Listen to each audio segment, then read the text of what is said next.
السلام عليكم. Soomaalidu waxay ku maahmaahadaa wixii rag u qasday rabbina aqbalay waa rumoobaan. Singapore dawlad faqri ah oo shacabkeedu cudur iyo gaajo la ildaran yahay, wadooyin biyo iyo wasakh daadsan yihiin, dadkana ay rafaad la degay. Laakiin markii shacabka Singapore dhexda xirtay, sidan ayuu xaalka isu bedelay.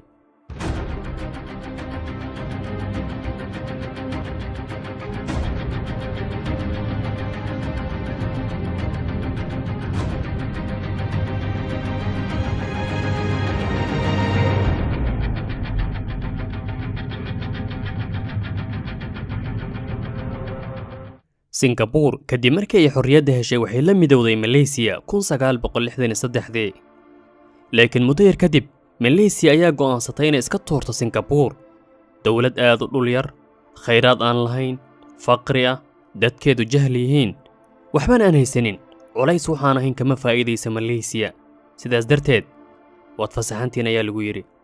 Kadib go'aanka Malaysia afka ayuu furtay Lee Kuan Yew oo noqday markii dambe hogaamiyihii dalka kor u qaaday kana saaray faqriga iyo dhibaatada.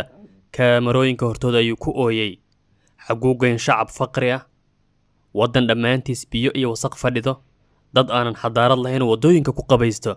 Wuxuu ku calaalay isagoo ooyay in Malaysia xiriir qaraabo mid daris mid dhaqaale kala dhexeeyay, arrinkaana yahay mid aad u xanuun badan. waxaa ka sii daran arrinkaas, shacabka Singapore waa dad kala cirqi ah, kala luuqad duwan, kala diin duwan, Hindi, Shiinays, Aasiyaan kale, Muslimiin, dad diimo kala haysto, iyo xitaa kuwa aanan diin lahayn. Aqwaamtaas kala duwan lixdamaadkii, dagaallo iyo dhibaato ayaa soo kala dhex galay. Heer warbaahinta caalamka ku tilmaantay Singapore meel khatara. Laakiin heshiis iyo gacmo isqabsi ayaa xigay ka imaaday gudaha dadka reer Singapore. Dad kale iyo ciidamo qalad ma walaalaynin. Waxay u midoobeen maslaxadda Singapore iyo sidii rafaadka iskaga dulqaadi lahaayeen. xilligaas warbaahinta galbeedka waxay ku tilmaantay tuuritaanka Malaysia ee Singapore mid bixitaana Singapore out. Dibadda jiritaanka iyo xadaaradda ayaa loo tuuray. Waxaa la islahaa gaajo ayay u dhiman doonaan sababtoo ah waddan jiraba ma ahayn Singapore. Lee Kuan Yew shacabka Singapore wuxuu ku eedayn jiray akhlaaq xumada asagoo mar yidhi siduu u hormaray shacab wadooyinka candhuufta ku tufaayo. Lee Kuan Yew yaa ku tusa magaalooyinkeenna haddaan nahay Soomaali. Biyaha daadsan, wasaqda, qaadka iyo dhaarta, qaylada. Horay ayaa loo yidhi ummadu waa akhlaaq. Haddii akhlaaqdoodu tagto, ayadana way tagtay. Dhibaatadan haysata waxaa ugu weyn akhlaaq la'aanta, faanka beenta, isla weynida.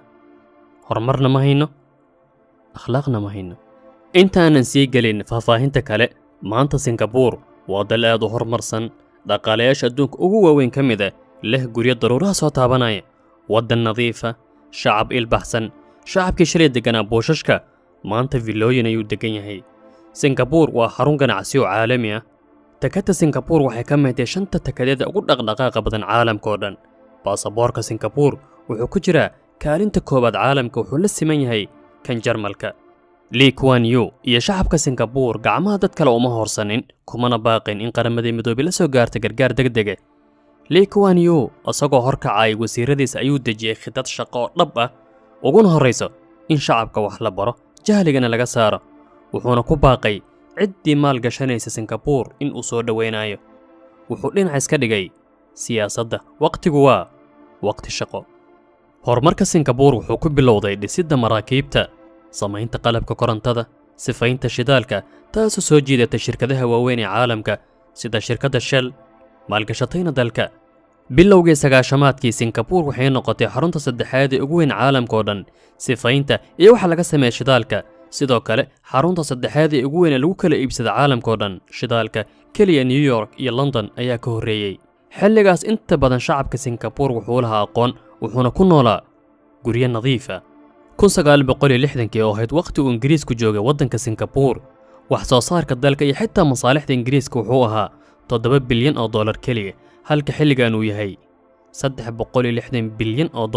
sanadkii dakhliga qofka Singaboreyska waagii hore wuxuu ahaa $435, taasoo ka dhigan bishii $35 kaliya, halka maanta uu yahay dakhliga muwaadinka Singaboreyska $80,000 sanadkii. Isku celcelis. qisada Singapore waxay daliil u tahay in isbeddelku ka imaado gudaha shacabka, la bedeli karana ummad dhibaataysan si ay ugu noolaato nolol bini'aadamka u qalanto. fadlan haddii aad ka heshay muuqaalkan like saar kuna soo biir kanaalka haddii aadan weli ku soo biirin lana soco muuqaaladii u dambeeyey.